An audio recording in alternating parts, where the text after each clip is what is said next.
ഗദാധര ശ്രീവാസാദി ഗൗരഭക്തവൃന്ദ. ഹരേ കൃഷ്ണ കൃഷ്ണ കൃഷ്ണ ഹരേ ഹരേ, ഹരേ രാമ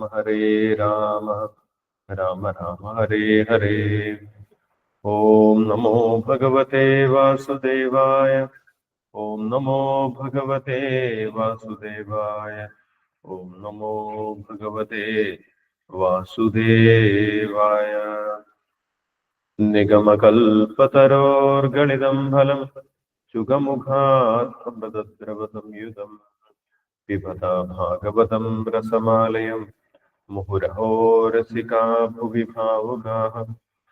നാരായണം നമസ്കൃത്യം നരം ചൈവ നരോത്തമം ദേവീം സരസ്വതീം വ്യാസം തതോ ജയം ഉദീരയേത്. നഷ്ടപ്രായേഷു ഭദ്രേഷു നിത്യം ഭാഗവത സേവയാ ഭഗവതി ഉത്തമശ്ലോകേ ഭക്തിർഭവതി നൈഷ്ഠികീം. കൃഷ്ണായ വാസുദേവായ ദേവകീനന്ദനായ ച നന്ദഗോപകുമാരായ ഗോവിന്ദായ നമോ നമഃ. ഹരേ കൃഷ്ണ. ശ്രീമദ് ഭാഗവതം ചതുർത്ഥ സ്കന്ധം 25-ാമത്തെ അധ്യായം പുരഞ്ജന രാജാവിന്റെ സവിശേഷതകളുടെ വിവരണം. ശ്ലോകം 33 മുതൽ 37 വരെ വായിക്കാം. നവിധാമ വയം സമ്യക് കർത്താരം പുരുഷർഷഭ ആത്മനശ്ച പരസ്യാപി ഗോത്രം നാമ ച യത്കൃതം. ഇഹാദ്യസന്തമാത്മാനം വിദാമാന തതഃ പരം യേനയം നിർമ്മിതാ വീര പുരീ ശരണമാത്മനഃ. ഏതേ സഖായ സഖ്യോ മേ നരാ നാര്യശ്ച മാനദ സുപ്തായാം മയി ജാഗർത്തി നാഗോയം പാലയൻ പുരീം. ദിഷ്ട്യാ ഗതോസി ഭദ്രം തേ ഗ്രാമ്യാൻ കാമാനഭീപ്സസേ ഉദ്വഹിഷ്യാമി താം സ്തേഹം സ്വബന്ധുഭീർ അരരിന്ദമാ. ഇമാം ത്വമധിഷ്ഠസ്വ പുരീം നവമുഖീം വിഭോ മയോപനീതാൻ ഗൃണ്ണാന കാമഭോഗാൻ ശതം സമാഹ. വിവർത്തനം വായിച്ചോളൂ. ഹരേ കൃഷ്ണ പ്രഭുജി. ജയശ്രീ മാതാജി വായിച്ചോ. ഹരേ കൃഷ്ണ. ഓം നമോ ഭഗവതേ വാസുദേവായ. ഓം നമോ ഭഗവതേ വാസുദേവായ. ഓം നമോ ഭഗവതേ വാസുദേവായ. ശ്രീമദ് ഭാഗവതം ചതുർത്ഥ സ്കന്ധം അധ്യായം 25 പുരഞ്ജന രാജാവിന്റെ സവിശേഷതകളുടെ വിവരണം. ശ്ലോകം 33. നവിദാമ വയം സമ്യർക്കർത്താരം പുരുഷർഷഭ ആത്മനച്ഛ പരസ്യാപി ഗോത്രം നാമ ച യത്കൃതം. വിവർത്തനം. പെൺകുട്ടി പറഞ്ഞു, അല്ലയോ മനുഷ്യജീവികളിൽ ശ്രേഷ്ഠനായവനെ, ആരാണ് എനിക്ക് ജന്മം നൽകിയതെന്ന് എനിക്ക് അറിയില്ല. അതേപ്പറ്റി നിങ്ങളോട് കൃത്യമായി പറയാൻ എനിക്ക് കഴിയില്ല. എൻ്റെ കൂടെയുള്ളവരുടെ പേരുകളും യഥാർത്ഥ വിവരങ്ങളും എനിക്ക് അറിവില്ല. ഹരികൃഷ്ണ. ശ്ലോകം 34. ഇഹ്യാദസന്താമാത്മാനം വിദാമന തതഃ പരം യേനേയം നിർമ്മിതാ വീര പുരീം ശരണമാത്മനഃ. വിവർത്തനം. അല്ലയോ മഹാധീര, ഞങ്ങൾ ഇവിടെ നിൽക്കുന്നു എന്ന് മാത്രമേ ഞങ്ങൾക്കറിയൂ. ഇനി എന്ത് സംഭവിക്കുമെന്ന് ഞങ്ങൾക്ക് അറിയില്ല. തീർച്ചയായും ഞങ്ങൾ അത്രയ്ക്ക് വിഡ്ഢികളായതിനാൽ ഞങ്ങളുടെ വാസത്തിന് ഈ മനോഹരമായ സ്ഥലം ആര് സൃഷ്ടിച്ചതാണെന്ന് മനസ്സിലാക്കാൻ ശ്രമിക്കുന്നില്ല. ഹരികൃഷ്ണ. ശ്ലോകം 35. ഏതേ സഖായ സഖ്യോ മേ നരാ നാരച്യമാനദ സുപ്തായാം മയി ജാഗർത്തി നാഗോയം ബാലയൻ പുരീ. വിവർത്തനം. മാന്യപുരുഷൻ എനിക്കൊപ്പമുള്ള ഈ പുരുഷന്മാരും സ്ത്രീകളും എൻ്റെ സുഹൃത്തുക്കളായി അറിയപ്പെടുന്നു. എപ്പോഴും ഉണർന്നിരിക്കുന്ന ഈ സർപ്പം ഞാൻ ഉറങ്ങുന്ന സമയത്ത് പോലും ഈ നഗരത്തെ സംരക്ഷിക്കുന്നു. ഇത്രയും എനിക്കറിയാം, ഇതിലുപരി ഒന്നും അറിയില്ല. ശ്ലോകം 36. ദിഷ്ട്യാ അഗതോ അസി ഭദ്രം ദേ ഗ്രാമ്യാൻ കാമാനഭീപ്സസേ ഉദ്യഹിഷ്യാമി താം സ്തേയഹം സ്വബന്ധുഭി അരിന്ദമ. വിവർത്തനം. അല്ലയോ ശത്രുഘാതക, താങ്കൾ ഒരു വിധത്തിലല്ലെങ്കിൽ മറ്റൊരു വിധത്തിൽ ഇവിടെ എത്തി. എന്നെ സംബന്ധിച്ച് വലിയൊരു സൗഭാഗ്യമാണിത്. ഞാൻ താങ്കൾക്ക് സർവ്വമംഗളങ്ങളും നേരുന്നു. താങ്കൾക്ക് താങ്കളുടെ ഇന്ദ്രിയങ്ങളെ സംതൃപ്തിപ്പെടുത്തുവാൻ വലിയ ആഗ്രഹമുണ്ട്. അവ സഫലമാക്കാൻ ഞാനും എൻ്റെ സുഹൃത്തുക്കളും എല്ലാ തരത്തിലും പരമാവധി ശ്രമിക്കാം. ഹരികൃഷ്ണ. ശ്ലോകം 37. ഇമാം തമദിഷ്ടസ്യ പുരീം നവമുഖീം വിഭോ മയോപനീതാൻ ഗൃഹ്ണാനഃ കാമഭോഗാൻ ശതം സമാഹ. വിവർത്തനം. എൻ്റെ പ്രിയപ്പെട്ട പ്രഭു, താങ്കൾക്ക് എല്ലാ തരത്തിലുള്ള ഇന്ദ്രിയാസ്വാദനവും സാധ്യമാക്കാൻ ഞാൻ ക്രമീകരിച്ചതാണ് നവകവാടങ്ങളോട് കൂടിയ ഈ നഗരം. നിങ്ങൾക്കിവിടെ 100 സംവത്സരം ജീവിക്കാം. നിങ്ങളുടെ ഇന്ദ്രിയങ്ങളെ സന്തോഷിപ്പിക്കുന്നതിന് വേണ്ടതെല്ലാം ഇവിടെ നൽകപ്പെടും. ഹരേ കൃഷ്ണ കൃഷ്ണ കൃഷ്ണ ഹരേ ഹരേ, ഹരേ രാമ രാമ രാമ ഹരേ ഹരേ. ഹരേ കൃഷ്ണ. ഹരേ കൃഷ്ണ. Thank you Jayashree Mataji. ഹരേ കൃഷ്ണ. രാജാവ് പുരഞ്ജനൻ ഒരുപാട് ശരീരങ്ങൾ മാറി മാറി സ്വീകരിച്ചതിന് ശേഷം അദ്ദേഹത്തിന് ഹിമാലയ പർവ്വതത്തിന്റെ തെക്ക് ഭാഗത്തുള്ള ഭാരതവർഷത്തിൽ 9 ദ്വാരങ്ങളുള്ള ഒരു നഗരം, മനുഷ്യ ശരീരം പുരഞ്ജനന് കിട്ടി എന്ന് നമ്മൾ കണ്ടു. ഇവിടെ പുരഞ്ജനൻ എന്ന് സൂചിപ്പിക്കുന്നത്, പുരഞ്ജനൻ പ്രതിനിധീകരിക്കുന്നത് വ്യത്യസ്ത ശരീരങ്ങൾ മാറി മാറി എടുക്കുന്ന ജീവാത്മാവിനെയാണ്. ഭൗതിക ലോകത്തിലെത്തി ഓരോ ശരീരത്തിലും സുഖമായിട്ട് ജീവിക്കാം എന്ന് കരുതി ഓരോരോ ശരീരങ്ങൾ, ഭൗതിക ശരീരങ്ങൾ മാറിയെടുക്കുന്ന ജീവാത്മാവിനെയാണ് പുരഞ്ജനൻ എന്നുള്ള രാജാവ് പ്രതിനിധീകരിക്കുന്നത്. അപ്പോൾ ആ പുരഞ്ജന രാജാവ്, ആ ജീവാത്മാവ് ഈ 9 ദ്വാരങ്ങളുള്ള പുരിയിൽ, 9 ദ്വാരങ്ങളുള്ള പുരി ഉദ്ദേശിക്കുന്നത് മനുഷ്യ ശരീരമാണ്. അതിൽ വ്യത്യസ്ത സൗകര്യങ്ങളെല്ലാം അത് നോക്കിക്കണ്ടു. അങ്ങനെ ആ ശരീരത്തെ അനുഭവിക്കുന്ന സമയത്ത് ആ ശരീരത്തിലുള്ള ബുദ്ധിയെ പുരഞ്ജനൻ, ആ ജീവാത്മാവ് കണ്ടുമുട്ടുകയാണ്. ഒരു സുന്ദരിയായിട്ടുള്ള സ്ത്രീയുടെ രൂപത്തിലാണ് ബുദ്ധിയെ പുരഞ്ജനൻ കണ്ടിട്ടുള്ളത്. ഒരു പുരുഷനെ അന്വേഷിക്കുന്ന സ്ത്രീയായിട്ടാണ് അവിടെ ആ ബുദ്ധിയെ ചിത്രീകരിക്കുന്നത്. യഥാർത്ഥത്തിൽ ബുദ്ധി ആത്മീയമായിട്ടുള്ള ബോധത്തെയാണ് അന്വേഷിച്ചുകൊണ്ടിരിക്കുന്നത്. ഇതുവരെയും ആ ബുദ്ധിക്ക് ആത്മീയ ബോധം ലഭിച്ചിട്ടില്ല. ആത്മീയ ബോധം ലഭിക്കാത്ത ഒരു ബുദ്ധിയെയാണ് നമ്മളിവിടെ കാണുന്നത്, പുരഞ്ജനനുമായിട്ട് സംസാരിക്കുന്നത്. അപ്പോൾ ആ ബുദ്ധി, ആ സ്ത്രീയുടെ മുന്നിലായിട്ട്, ബുദ്ധിയെ പ്രതിനിധീകരിക്കുന്ന സ്ത്രീയുടെ മുന്നിലായിട്ട് 5 തലകളുള്ള ഒരു സർപ്പം സഞ്ചരിക്കുന്നത് പുരഞ്ജനൻ കാണുന്നുണ്ട്. അതേപോലെ ബുദ്ധിയുടെ പുറകിലായിട്ട് 10 അംഗരക്ഷകർ. ആ അംഗരക്ഷകർക്ക് ഓരോരുത്തർക്കും 100 പത്നിമാർ. ഇങ്ങനെ ബുദ്ധി അവരുടെ പരിവാരങ്ങളോടൊപ്പമാണ് സഞ്ചരിക്കുന്നത്. അപ്പോൾ ഇതെല്ലാം കണ്ട സമയത്ത് ആ ബുദ്ധിയോട്, ആ സ്ത്രീയോട് വളരെയധികം ആകർഷണം ഈ പുരഞ്ജന രാജാവിനുണ്ടാകുന്നു. അങ്ങനെ ആ ബുദ്ധിയോട് സംസാരിക്കുന്നു. ബുദ്ധിയോട് ചില ചോദ്യങ്ങളൊക്കെ ചോദിക്കും. ബുദ്ധിയോട് ചോദിച്ചു, നീ ആരാണ്? എവിടെ നിന്നാണ് വന്നിട്ടുള്ളത്?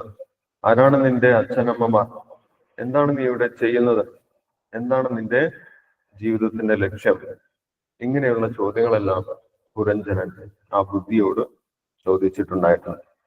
അപ്പോൾ ഒരു ജീവാത്മാവിന് മനുഷ്യ ശരീരത്തിൽ എത്തുമ്പോഴാണ് താൻ ആരാണ്, താൻ എവിടെ നിന്നാണ് വന്നിട്ടുള്ളത്, എന്താണ് എൻ്റെ യഥാർത്ഥ ജീവിതത്തിന്റെ ലക്ഷ്യം, എന്താണ് ഞാൻ ചെയ്യേണ്ടത്, എങ്ങോട്ടാണ് ഞാൻ പോകുന്നത്, ഇതെല്ലാം, ഈ ചോദ്യങ്ങളെല്ലാം ചോദിക്കുന്നത് മനുഷ്യ ശരീരത്തിൽ ബുദ്ധിയുമായിട്ട് ചേരുന്ന സമയത്ത് മാത്രമാണ്. മറ്റു ശരീരങ്ങളിൽ ജീവാത്മാവിന് ഈ ചോദ്യങ്ങൾ ചോദിക്കാൻ സാധിക്കുന്നില്ല. അങ്ങനെ ആ പുരഞ്ജന രാജാവും ആ ജീവാത്മാവും ബുദ്ധിയുമായിട്ട് കണ്ടുമുട്ടിയ സമയത്ത് ഈ ചോദ്യങ്ങളൊക്കെ ചോദിച്ചു. പക്ഷെ ഇവിടെ ബുദ്ധിയുടെ മറുപടിയിൽ നിന്ന് നമ്മൾക്ക് മനസ്സിലാക്കാൻ സാധിക്കും, ഇത് ഒരു സാധാരണ ഭൗതികമായിട്ടുള്ള ബുദ്ധിയാണ്. ആത്മീയമായിട്ടുള്ള ജ്ഞാനമില്ലാത്ത, അജ്ഞാനത്തിൽ കിടക്കുന്ന, ഭൗതികമായിട്ട് മാത്രം ചിന്തിക്കുന്ന ഒരു ബുദ്ധിയാണ് ഇവിടെ നമ്മൾക്ക് കാണാൻ സാധിക്കുന്നത്. ഭൗതികമായിട്ടുള്ള ബുദ്ധി ആത്മീയ കാര്യങ്ങളെ കുറിച്ച് അന്വേഷിക്കാറില്ല. അതിൽ അവർക്ക് യാതൊരു താല്പര്യവും ഉണ്ടാകാറില്ല. ഇന്ദ്രിയ തൃപ്തിയെ കുറിച്ച് മാത്രമാണ് ഭൗതികമായിട്ടുള്ള ബുദ്ധി ചിന്തിക്കുന്നത്. അത് ഭഗവത്ഗീതയിലും 2 തരം ബുദ്ധിയെ കുറിച്ച് പറയുന്നുണ്ട്. ഭഗവാൻ 2-ാമത്തെ അധ്യായത്തിൽ 2 തരം ബുദ്ധിയെ കുറിച്ച് പറയുന്നുണ്ട്. വ്യവസായാത്മിക ബുദ്ധി ഏകേഹ കുരുനന്ദന. 2-ാമത്തെ അധ്യായത്തിൽ 41-ാമത്തെ ശ്ലോകം വിചാരിക്കുന്നത്. വ്യവസായാത്മിക ബുദ്ധി ഏകേഹ കുരുനന്ദന ബഹുശാഖാഹി അനന്താശ്ച ബുദ്ധയോ അവ്യവസായ. 44-ാമത്തെ 41-ാമത്തെ 2-ാമത്തെ അധ്യായം 2 തരം ബുദ്ധിയെ കുറിച്ച് അവിടെ പറയുന്നത്. ആത്മീയമായിട്ട് ആത്മീയബോധത്തിൽ ഉറച്ച ബുദ്ധി, അല്ലെങ്കിൽ ഭഗവാനെ സമർപ്പിച്ച ബുദ്ധി, അതിനൊരൊറ്റ ലക്ഷ്യം മാത്രമേ ഉള്ളൂ എന്നാണ് പറയുന്നത്. വ്യവസായാത്മിക ബുദ്ധി ഏകേഹ കുരുനന്ദന, അതിനൊരൊറ്റ ലക്ഷ്യം മാത്രമേ ഉള്ളൂ. എന്താണ്? ഈ ഭൗതിക ലോകത്തിൽ നിന്നും പുറത്തു കടന്ന് ഭഗവാനിലേക്ക് തിരിച്ചു പോകുക. അതിന്റെ ലക്ഷ്യം വളരെയധികം നിശ്ചയിക്കപ്പെട്ടിട്ടുള്ളതാണ്. പക്ഷെ ആത്മീയമായിട്ട് ബോധമില്ലാത്ത ഒരു ബുദ്ധി, അവ്യവസായിനാം ബുദ്ധി എന്നാണ് ഭഗവാൻ പറഞ്ഞത്. വ്യവസായാത്മിക ബുദ്ധി, അതേപോലെ വ്യവസായാത്മിക ബുദ്ധി ഏകേഹ കുരുനന്ദന ബഹുശാഖാഹി അനന്താശ്ച ബുദ്ധയോ അവ്യവസായൻ. അവ്യവസായന ബുദ്ധി എന്നാണ് ആത്മീയ ബോധമില്ലാത്ത ഭൗതികമായിട്ടുള്ള ബുദ്ധിയെ കുറിച്ച് ഭഗവാൻ പറയുന്നത്. അത് പല വിഷയങ്ങളെ കുറിച്ചും മാറി മാറി ചിന്തിച്ചു കൊണ്ടിരിക്കും. അതിന് പ്രത്യേകിച്ച് ലക്ഷ്യമൊന്നുമില്ല. അതിന് ആത്മീയമായിട്ടുള്ള കാര്യങ്ങൾ അറിയണം. ഞാൻ ആരാണ്, ഞാൻ എവിടുന്നാണ് വന്നിട്ടുള്ളത്, എന്താണ് എന്റെ യഥാർത്ഥ ധർമ്മം, ഇങ്ങനെയുള്ള ചോദ്യങ്ങളൊന്നും ആ ബുദ്ധിക്ക് പ്രസക്തമല്ല. കാരണം എന്താണ്? ആ ബുദ്ധി എപ്പോഴും ഇന്ദ്രിയ തൃപ്തിയെ കുറിച്ച് ചിന്തിച്ചു കൊണ്ടിരിക്കുന്നത്. ഭൗതിക വിഷയങ്ങളെ കുറിച്ച് മാത്രമാണ് അത് ചിന്തിക്കുന്നത്. അതെവിടെയും എത്തിച്ചേരുന്നില്ല എന്നാണ് ഭഗവാൻ പറയുന്നത്. ഭൂശാഖാഹി അനന്താശ, ഒരുപാട് ശാഖോപശാഖകളായിട്ട് അതിന്റെ ചിന്തകൾ അങ്ങനെ മാറി മാറി പോയിക്കൊണ്ടിരിക്കുമെന്നാണ് പറയുന്നത്. അങ്ങനെയുള്ള ഒരു ഭൗതിക ബുദ്ധിയാണ് ഇപ്പോൾ പുരഞ്ജന രാജാവ് കണ്ടിട്ടുള്ളത്. ആ ഭൗതിക ബുദ്ധിയോടാണ് പുരഞ്ജന രാജാവ് ചോദ്യങ്ങൾ ചോദിക്കുന്നത്. അപ്പോൾ എന്താണ് ബുദ്ധി മറുപടി പറയുന്നത്? നവിധാമവയം സമ്യക് കർത്താരം പുരുഷർഷഭ ആത്മനശ്ചപരസ്യാപി ഗോത്രം നാമാചായത്കൃതം. എനിക്ക് കൃത്യമായിട്ട് അറിയില്ല എന്നാണ് ആ ബുദ്ധി പറയുന്നത്. ആരാണ് എനിക്ക് ജന്മം നൽകിയതെന്ന് എനിക്ക് അറിയില്ല. അതായത് ഞാൻ എവിടെ നിന്നാണ് വന്നിട്ടുള്ളത്, ഞാൻ പൂർവ്വജന്മത്തിൽ ആരായിരുന്നു, എന്റെ ഉറവിടം എന്താണ്, എവിടുന്നാണ് ഞാൻ വന്നിട്ടുള്ളത് എന്ന് ഈ ബുദ്ധി, ഭൗതിക ബുദ്ധി അന്വേഷിക്കുന്നില്ല.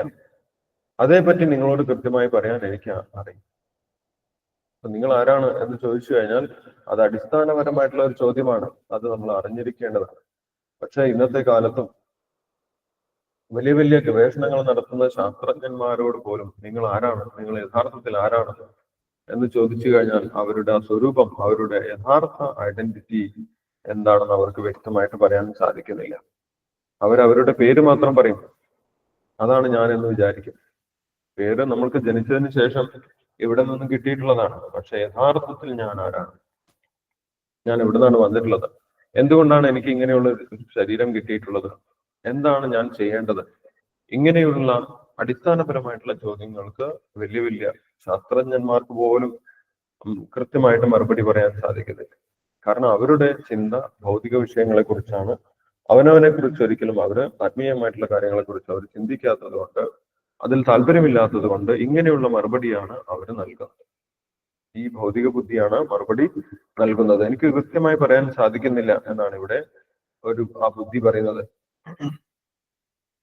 എന്റെ കൂടെയുള്ളവരുടെ പേരുകളും യഥാർത്ഥ വിവരങ്ങളും എനിക്കറിയില്ല. അപ്പൊ അതിന്റെ ചുറ്റുപാടും അതിന്റെ അംഗരക്ഷകന്മാരെല്ലാം ഉണ്ട്, ധാരാളം അഗ്നിമാരുമുണ്ട്. അവരുടെയും ഒറിജിൻ എന്താണെന്ന് ഈ ബുദ്ധിക്ക് അറിയില്ല. അവരെല്ലാം എന്റെ കൂടെയുണ്ട്. ജനിച്ചപ്പോൾ മുതൽ അവരെന്റെ സുഹൃത്തുക്കളാണ്, അത്ര മാത്രമേ എനിക്ക് അറിയുള്ളൂ. ഞങ്ങൾ എല്ലാവരും കൂടി ഇവിടെ ഇന്ദ്രിയാസ്വാദനത്തിന് ശ്രമിക്കുന്നു, അത്ര മാത്രമേ ഞങ്ങൾക്ക് അറിയുകയുള്ളൂ. കൂടുതൽ ഞങ്ങൾ അന്വേഷിക്കുന്നില്ല എന്നാണ് ആ ബുദ്ധി പറയുന്നത്. ഞങ്ങൾ ഇവിടെ നിലനിൽക്കുന്നു എന്ന് മാത്രമേ ഞങ്ങൾക്ക് അറിയൂ. ഇനി എന്ത് സംഭവിക്കുമെന്ന് ഞങ്ങൾക്കറിയില്ല. ഇപ്പോൾ ഞങ്ങൾ ഈ ശരീരത്തിലുണ്ട്. ഈ ശരീരം സുഖിക്കാനുള്ളതാണ്, ഇന്ദ്രിയാസ്വാദനത്തിനുള്ളതാണ്. അത് മാത്രമേ ഞങ്ങൾക്ക് അറിയുള്ളൂ. ഇനി ഭാവിയിൽ ഈ ശരീരം വിട്ടുകഴിഞ്ഞാൽ എന്താണ് സംഭവിക്കാൻ പോകുന്നത്, അതൊന്നും ഞങ്ങൾക്ക് അറിയില്ല, ഭാവിയെക്കുറിച്ച് ഞങ്ങൾ ചിന്തിക്കാറില്ല എന്നാണ് പറയുന്നത്. അപ്പോൾ ഇന്നത്തെ കാലത്തെ, ആധുനികമായിട്ടുള്ള കാലത്തെ ഭൗതികമായിട്ട് ചിന്തിക്കുന്ന ബുദ്ധിയാണ് അല്ലെ. ഒരു ജന്മം മാത്രമേ ഉള്ളൂ, ഉള്ള ജന്മത്തിൽ അങ്ങനെ ഒന്നും ചിന്തിക്കാതെ, കൂടുതലൊന്നും ചിന്തിക്കാതെ ജീവിക്കുക, അതാണ് അവരുടെ തത്വശാസ്ത്രം. അതുകൊണ്ട് ഞങ്ങൾക്കൊന്നും അറിയില്ല എന്ന് അവര് അഭിമാനപൂർവ്വം പറയുന്നു. ഈ ബുദ്ധി വളരെ യാതൊരു സങ്കോചവും ഇല്ലാതെ പറയുകയാണ്, എനിക്കതൊന്നും അറിയില്ല. യഥാർത്ഥത്തിൽ ബുദ്ധിയാണ് അത് അറിയേണ്ടത്. ബുദ്ധിയിലൂടെയാണ് ആത്മീയമായിട്ടുള്ള കാര്യങ്ങൾ മനസ്സിലാക്കേണ്ടത്. പക്ഷെ ആ ബുദ്ധി തന്നെ പറയുന്നു, എനിക്കതൊന്നും അറിയില്ല. തീർച്ചയായും ഞങ്ങൾ അത്രയ്ക്ക് വിഡ്ഢികളായതിനാൽ ഞങ്ങളുടെ വാസസ്ഥലത്തിന് ഈ മനോഹരമായിട്ടുള്ള സ്ഥലം ആര് സൃഷ്ടിച്ചതാണെന്ന് മനസ്സിലാക്കാൻ ശ്രമിക്കുന്നു. ബുദ്ധി സ്വയം പറയുകയാണ്, ഞങ്ങൾ വിഡ്ഢിയാണ്. അപ്പോൾ ബുദ്ധി വിഡ്ഢിയായി കഴിഞ്ഞാൽ പിന്നെ ആർക്കും അറിവ് ലഭിക്കില്ല. ഇപ്പൊ മനുഷ്യ ശരീരത്തിൽ അജ്ഞാനം ഒരിക്കലും ഭൂഷണമല്ല. ഞങ്ങൾക്കിതൊന്നും അറിയില്ല, ഞങ്ങൾക്കൊന്നും അറിയില്ല, ഞങ്ങൾ പാവമാണ് എന്ന് പറഞ്ഞിരിക്കുന്നത് ഈ ഒരു അജ്ഞാനത്തിലാണ്. യഥാർത്ഥത്തിൽ മനുഷ്യ ശരീരത്തിൽ അറിയേണ്ടതാണ്. അപ്പോൾ ബുദ്ധി അവനവനെ കുറിച്ചും അവനവന്റെ ലക്ഷ്യത്തെക്കുറിച്ചും എങ്ങോട്ടാണ് പോകുന്നത് എന്നതിനെ കുറിച്ചൊക്കെ അറിയേണ്ട വ്യക്തിയാണ് ബുദ്ധി. പക്ഷെ ആ ബുദ്ധി തന്നെ പറയുന്നു, എനിക്കിതൊന്നും അറിയില്ല, ഞങ്ങൾ വിഡ്ഢികളാണ്, ഞങ്ങൾ അജ്ഞാനത്തിൽ ഇരിക്കുന്നു എന്ന് അത് സ്വയം പറയുക. മാത്രമല്ല ഈ ശരീരത്തിനെ കുറിച്ചും അതിന് കൃത്യമായിട്ടുള്ള ബോധമൊന്നുമില്ല. ഈ ശരീരം, ഇങ്ങനെ ഒരു മനുഷ്യ ശരീരത്തിന്റെ ഉദ്ദേശം എന്താണ്? ഈ മനുഷ്യ ശരീരം സൃഷ്ടിച്ചിട്ടുള്ളത് ആരാണ്? ആ മനുഷ്യ ശരീരത്തിന്റെ ഏറ്റവും വലിയ പ്രയോജനം എന്താണ്? ഇതുകൊണ്ടുള്ള നേട്ടം എന്താണ്? ഇതൊന്നും ആ ബുദ്ധിക്ക് കൃത്യമായിട്ട് ഇപ്പോൾ മറുപടി പറയാൻ സാധിക്കുന്നില്ല. അതൊന്നും അറിയില്ല എന്നാണ് ഇപ്പോൾ ബുദ്ധി പറയുന്നത്.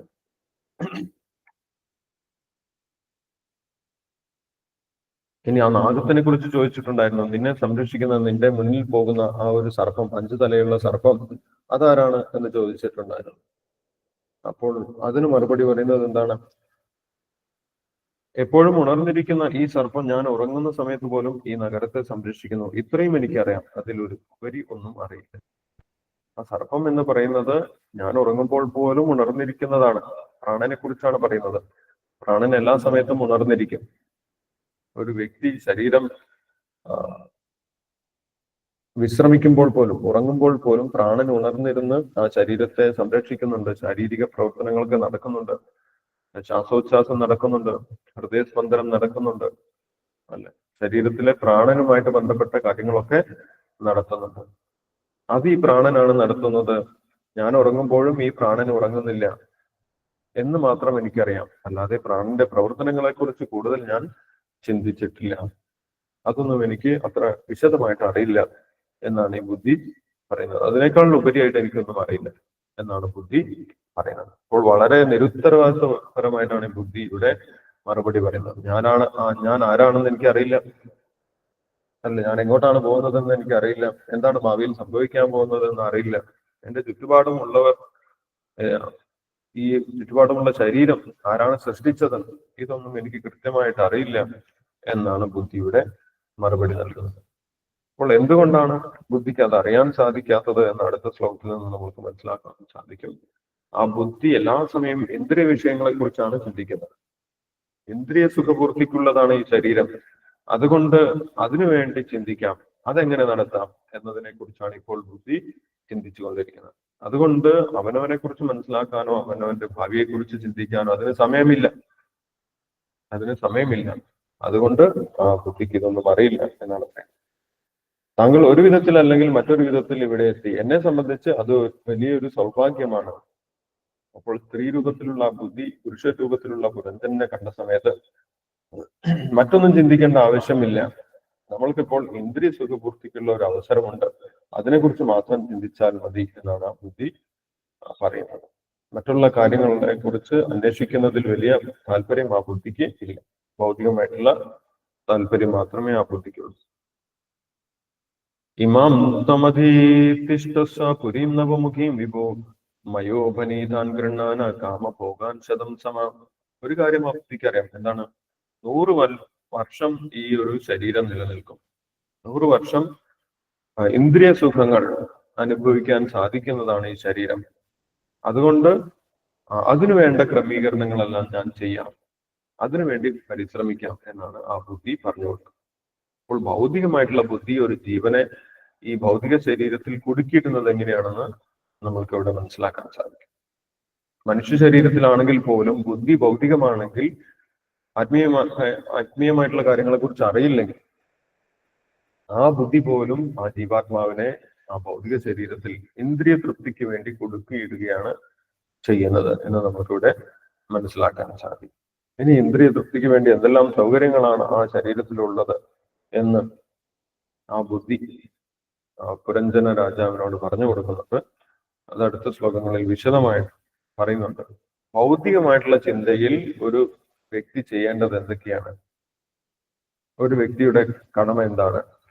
അപ്പോൾ ആ ബുദ്ധി പറയുന്നുണ്ട്, വിവാഹം ചെയ്ത് നല്ല വീട് വെച്ച് കുടുംബങ്ങളും കുട്ടികളും ഒക്കെ ആയിട്ട് ജീവിക്കുന്നതാണ് ഈ മനുഷ്യജന്മത്തിന്റെ ഏറ്റവും വലിയ ലക്ഷ്യം, അതിനപ്പുറമായിട്ട് ഒന്നുമില്ല എന്നുള്ള ഒരു ഭൗതികമായിട്ടുള്ള ഉപദേശം ആ ബുദ്ധി കൊടുക്കുന്നുണ്ട്.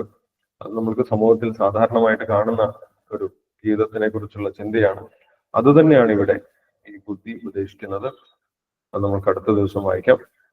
നമുക്ക് നാമജപം തുടരാം. ഹരേ കൃഷ്ണ. ഹരേ കൃഷ്ണ. ജലജമാല ജപിച്ചോ. ഹരേ കൃഷ്ണ. ജയ ശ്രീകൃഷ്ണ ചൈതന്യ പ്രഭു നിത്യാനന്ദ ശ്രീ അദ്വൈത ഗദാധര ശിവസാദി ഗൗരവ. ജയ ശ്രീകൃഷ്ണ ചൈതന്യ പ്രഭു